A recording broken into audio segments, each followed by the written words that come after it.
పెట్లందు పోషకాల పెట్లు వేరయ్యా. పూర్తి వివరాలకు చదవండి రేపటి సాక్షి దినపత్రిక. బీఆర్ఎస్ ఎమ్మెల్యే పల్లా రాజేశ్వరరెడ్డిపై కేసు నమోదైంది. మేడ్చల్ జిల్లా పోచారం ఐటీ కారిడార్ పోలీస్ స్టేషన్లో పల్లా రాజేశ్వరరెడ్డిపై కేసు నమోదు చేశారు. చెరువును కబ్జా చేసి పల్లా రాజేశ్వరరెడ్డి భారీ నిర్మాణాలు చేపట్టారని ఇరిగేషన్ ఏఈ రమేష్ ఫిర్యాదు చేశారు. ఎఫ్టీఎల్లో మెడికల్ కాలేజ్ కట్టారని ఇరిగేషన్ ఏఈ ఫిర్యాదు మేరకు కేసు నమోదు చేసి దర్యాప్తు చేస్తున్నారు పోలీసులు.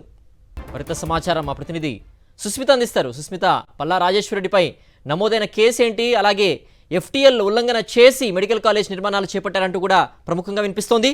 అప్డేట్స్ ఏంటి సుస్మిత?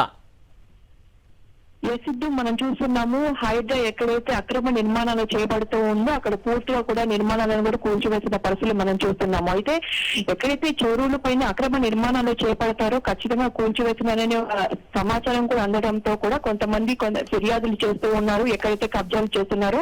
అయితే అలాంటి విషయం ఒకటి పల్లా రాజేశ్వరరెడ్డి ఎమ్మెల్యేకి సంబంధించి కూడా అనురాగ్ యూనివర్సిటీ కూడా ఆక్రమణ చేసి అక్కడ అనురాగ్ యూనివర్సిటీని కూడా నిర్మించారని ఒక ఫిర్యాదు అందినట్టుగా కూడా తెలుస్తుంది. ఇరిగేషన్ అధికారి ఏఈ చెప్పినట్టుగా కూడా సమాచారం. అయితే ఐటీ కారిడార్ పోలీస్ స్టేషన్ లో కూడా కేసు నమోదైంది. అయితే కేసు నమోదు దర్యాప్తు కూడా పోలీసులు చేస్తూ ఉన్నారు.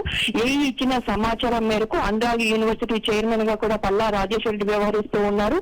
అంతేకాకుండా తన కొడుకు పేరిటే ఈ అనురాగ్ యూనివర్సిటీని కూడా నిర్మించారు. అనురాగ్ యూనివర్సిటీలో పూర్తిగా ఒక మెడికల్ కాలేజీ, అలాగే కొన్ని హాస్టల్స్ కూడా ఏదైతే చెరువుని కబ్జా చేసి ఆ చెరువు ప్లేస్ లో ఎఫ్టీఎల్ లెవెల్ కి కూడా ఆ ప్లేస్ లో కూడా హాస్టల్స్, మెడికల్ కాలేజ్, అలాగే యూనివర్సిటీని కూడా నిర్మించినట్టుగా కూడా సమాచారం అందుతోంది. అయితే పూర్తిగా దానిపైన నివేదిక అందించిన తర్వాత దానిపైన తదుపరి చర్యలు తీసుకునే అవకాశం అయితే కనిపిస్తుంది. ఇప్పుడు ప్రస్తుతం అయితే ఆ కేసు నమోదు ఆధారంగా కూడా పోలీసులు అయితే దర్యాప్తు చేస్తున్నారు. పల్లా రాజేశ్వరరెడ్డి మీద కేసు నమోదు చేసినట్టుగా కూడా తెలుస్తుంది. పూర్తిగా అనురాగ్ యూనివర్సిటీలో కొన్ని హాస్టల్స్ కానీ మెడికల్ కాలేజీలు కూడా బఫర్ జోన్ లో ఉండగానే ఇవన్నీ నిర్మించినట్టుగా కూడా మనకు సమాచారం అందుతోంది. సిద్ధు, ఓకే సుస్మిత.